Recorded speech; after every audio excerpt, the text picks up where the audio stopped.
Welcome back! Because The Legend of Zelda Twilight Princess is our featured game this week because of its HD version coming later this week, I wanted to reflect on the original game and just what it means to me.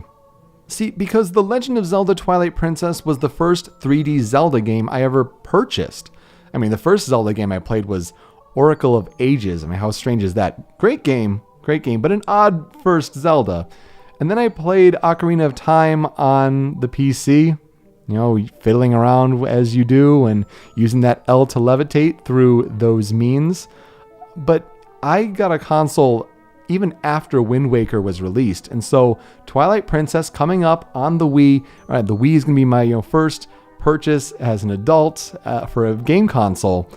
And that's what I was going to go for. And Twilight Princess, a great launch game. And that's what I went for. And man, I love that game.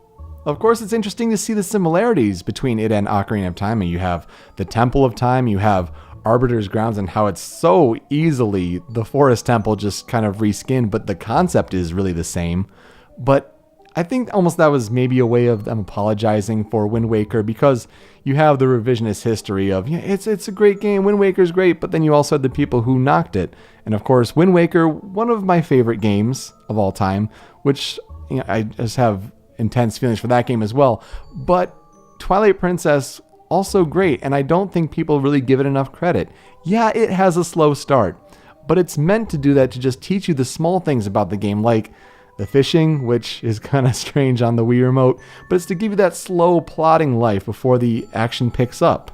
Interesting that we talk about the soundtrack though, and when you compare it to last episode with Chrono Trigger, Twilight Princess is not on the same soundtrack level, but it's interesting that because it was still designed with MIDI sounds, as opposed to a full orchestra, it let it do certain things, like when you were going in for the kill on a boss, the MIDI was able to change right then and just blend perfectly, and that really made for great moments in the boss battles.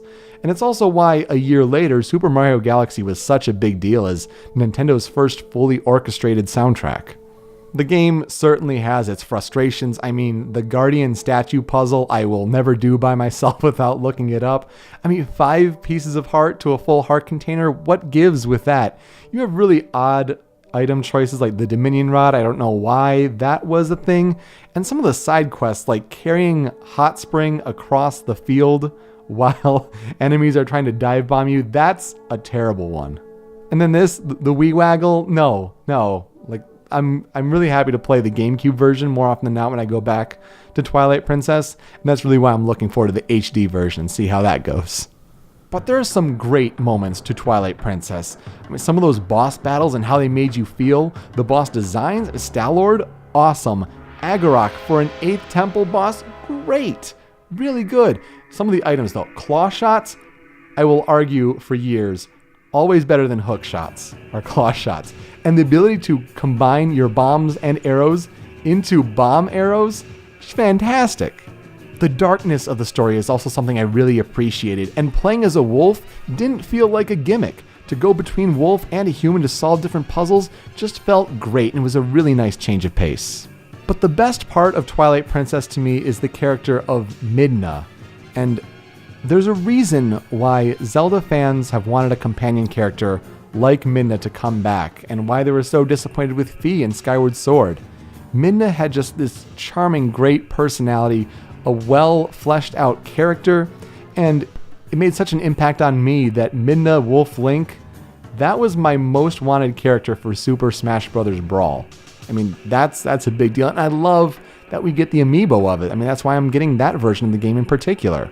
I'll always remember this moment, though, when I was listening to the soundtrack before playing Twilight Princess, and there's the staff credits, it's a great song, and at the end, this rip of the song had the dialogue in there.